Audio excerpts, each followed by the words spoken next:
Terima kasih kepada moderator yang telah memberikan kepada saya yaitu untuk menjelaskan sedikit mengenai variasi dalam proses belajar dan pembelajaran. Adalkan nama saya Nadila Imaratul Huda, NIM 11820200182. Adapun pengertian variasi yang saya ambil ada dua referensi. Yang pertama dari KBBI ataupun Kamus Besar Bahasa Indonesia, dan juga menurut Udin S. Winata Putra. Pengertian menurut KBBI, variasi merupakan perubahan dari keadaan semula, dan adapun menurut Udin S. Winata Putra mengartikan bahwasanya variasi adalah suatu merupakan sebagai keanekaan yang membuat sesuatu tidak monoton. Variasi dapat berwujud perubahan atau perbedaan-perbedaan yang disengaja untuk memberikan kesan unik. Dapat kita simpulkan bahwasanya variasi adalah suatu upaya yang dilakukan oleh seorang guru agar dalam proses belajar dan pembelajaran peserta didik tidak merasa jenuh dan juga tidak menimbulkan rasa ngantuk dalam kegiatan belajar dan pembelajaran berlangsung seperti itu. Dan juga ketika kita memberikan variasi terhadap proses belajar dan pembelajaran tersebut dapat meninggalkan ataupun kesan yang sangat unik seperti itu. Nah, kenapa seorang guru dituntut agar memiliki variasi dalam proses belajar pembelajaran? Agar tadi udah disebutkan bahwasanya ketika kita sebagai seorang guru dalam memberikan materi ataupun salah satu materi yang kita berikan kepada peserta didik, agar peserta didik tidak merasa jenuh ataupun bosan, sehingga dapat menimbulkan suatu ketidakkonsentrasian dalam belajar ataupun akan terjadi hal-hal yang tidak diinginkan seperti mengantuk dan juga lain-lain. Yang tadi saya jelaskan adalah suatu pengertian dari variasi. Adapun tujuan dari variasi dalam proses belajar dan pembelajaran, tadi yang sudah saya katakan bahwasanya agar seorang guru tidak memberikan kesan yang tidak unik ataupun memberikan kesan yang sangat buruk terhadap peserta didik, sehingga peserta didik merasa jenuh ketika seorang guru dalam memaparkan materinya seperti itu, sehingga dapat menimbulkan seperti ngantuk, tidak semangat dalam belajar dan juga lain-lain. Adapun menurut Pupuh Faturrahman dan juga M. Sobri Sutikna menjelaskan bahwasanya ada 4 tujuan dalam variasi proses belajar dan pembelajaran. Yang pertama yaitu agar perhatian siswa meningkat. Ini sangat berfungsi sekali ketika tujuan ini diterapkan, bahkan ketika kita menerapkan suatu variasi dalam yang baru dalam suatu proses belajar pembelajaran, pasti konsentrasi peserta didik akan lebih meningkat. Oleh karena itu, kita sebagai seorang guru harus bisa memberikan variasi yang lebih efisien dan juga efektif, sehingga konsentrasi yang dimiliki oleh seorang guru, konsentrasi yang dimiliki oleh peserta didik tidak monoton ataupun harus bisa lebih meningkat untuk bisa memahami dalam materi tersebut. Lalu yang kedua adalah memotivasi siswa. Ketika kita menemui salah satu peserta didik yang mempunyai keturunan motivasi ataupun tidak memiliki motivasi, bahwa disitulah adanya suatu tujuan variasi, yaitu bisa memotivasi siswa agar supaya bisa lebih semangat dalam belajarnya, sehingga peserta didik dapat mendapatkan ilmu yang telah diberikan oleh seorang guru. Lalu yang ketiga adalah menjaga wibawa guru. Mengapa demikian? Karena ketika kita mengajar, tidak semuanya peserta didik suka akan kehadiran kita. Bahkan banyak gitu yang kita temui bahwasanya ketika seorang guru yang tidak memiliki variasi ataupun tidak memiliki wibawa, pasti akan diremehkan oleh peserta didik. itu adalah hal yang wajar. Kita harus bisa introspeksi apa yang kurang dari kita, sehingga kita bisa memperbaiki agar ketika kita belajar memberikan suatu materi, kita bisa memberikan yang sangat maksimal, sehingga wibawa guru bisa terjaga, sehingga tidak bisa diremehkan oleh peserta didik. Lalu yang keempat adalah mendorong kelengkapan fasilitas pengajaran. Guru yang memiliki kemampuan variasi mengajar terlebih dahulu ditentukan oleh penguasaannya terhadap seluruh elemen-elemen pengajaran, materi, metode, dan juga media.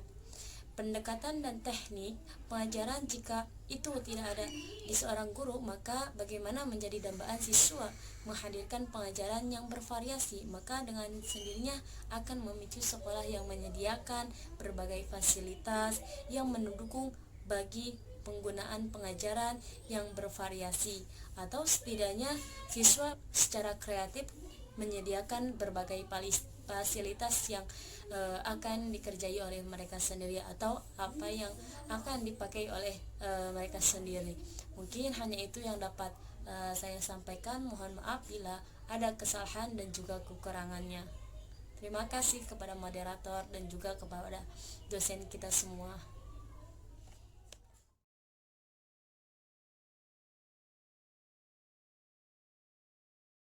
Terima kasih kepada moderator. Saya Rida Fadila akan menyampaikan materi terkait dengan prinsip-prinsip variasi belajar. Prinsip yang pertama yaitu sebaiknya seorang guru menggunakan semua jenis variasi belajar. Di antara jenisnya itu ada kontak pandang, lalu penekanan suara, dan juga mimik muka juga, dan yang lainnya. Nah, kita sebaiknya menggunakan semaksimal kita bisa gitu. Kita bisa menekan suara, lalu juga kontak pandang, dan yang lainnya. Pokoknya kita harus bisa sebagai seorang guru itu memaksimalkan semua jenis variasi belajar. Lalu prinsip yang kedua itu yaitu kita harus menggunakan prinsip variasi belajar itu secara lancar dan juga berkesinambungan. Artinya kita harus tahu betul di mana kita harus menggunakan kontak pandang. Kita juga harus tahu betul di mana kita menekan suara itu. Dan juga kita ketika menyampaikan pesan yang berbau nasihat, mimik kita harus sedih. Juga ketika kita menyampaikan pesan humor, kita itu harus senang, bahagia. Dan juga ketika kita menyampaikan tentang aturan, maka mimik wajah kita harus tegas, jangan sampai terbalik. Dan juga kita harus juga berkesinambungan. Artinya ketika setiap pertemuan itu kita harusnya menerapkan prinsip variasi belajar juga gitu. Jangan sampai pertemuan pertama kita menerapkan, lalu pertemuan kedua kita tidak menerapkan. Artinya itu tidak menerapkan prinsip, karena prinsip itu seharusnya berkesinambungan antara pertemuan pertama dan juga pertemuan selanjutnya. Nah, prinsip yang terakhir atau yang ketiga yaitu kita harus merencanakan prinsip variasi belajar gitu. Kita itu harus direncanakan variasi belajar itu. Artinya seorang guru itu harus mempunyai persiapan untuk menerapkan variasi belajar ini. Jangan sampai ketika sudah di kelas baru kita berpikiran untuk menerapkan variasi belajar. Tentu hasilnya itu akan berbeda, dan juga kita itu takutnya itu jadi kayak buyar gitu. Jadi kesan di kelasnya itu jadi kayak canggung gimana. Jadi kita itu harus direncanakannya dari sebelum kita akan belajar, bahwa kita akan menggunakan variasi-variasi belajar yang mana yang kita bisa, maka kita terapkan, dan lebih baiknya itu semuanya kita gunakan. Mungkin sekian yang bisa saya sampaikan. Terima kasih. Wassalamualaikum warahmatullahi wabarakatuh. Assalamualaikum warahmatullahi wabarakatuh. Perkenalkan, nama saya Rama Syafira.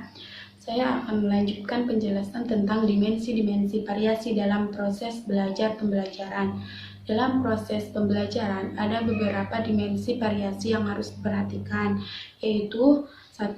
Variasi dalam gaya mengajar guru terbagi juga menjadi beberapa. Yang pertama, penguatan variasi suara, yang tidak dapat dipungkiri bahwa suara guru memiliki peranan penting dalam melahirkan variasi mengajar.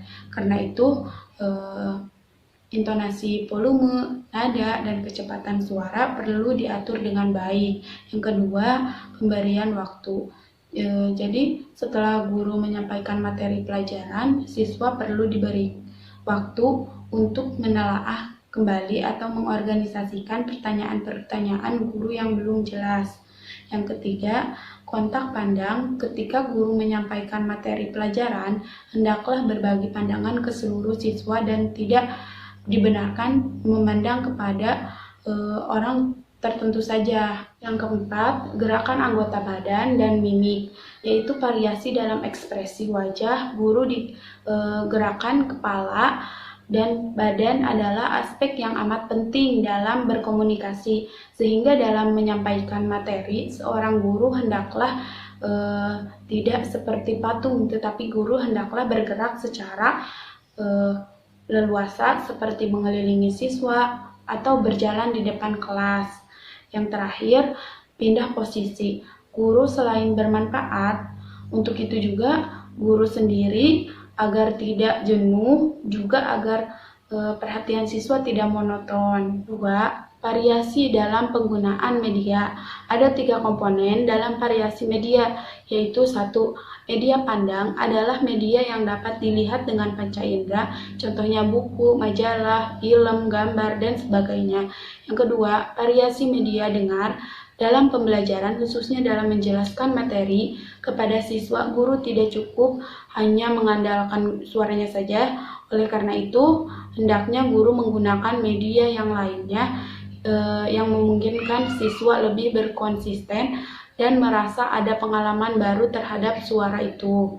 Yang terakhir, variasi media taktil atau media yang dapat diraba atau dimanipulasi, yaitu media pembelajaran yang dapat disentuh, diraba atau dimanipulasi.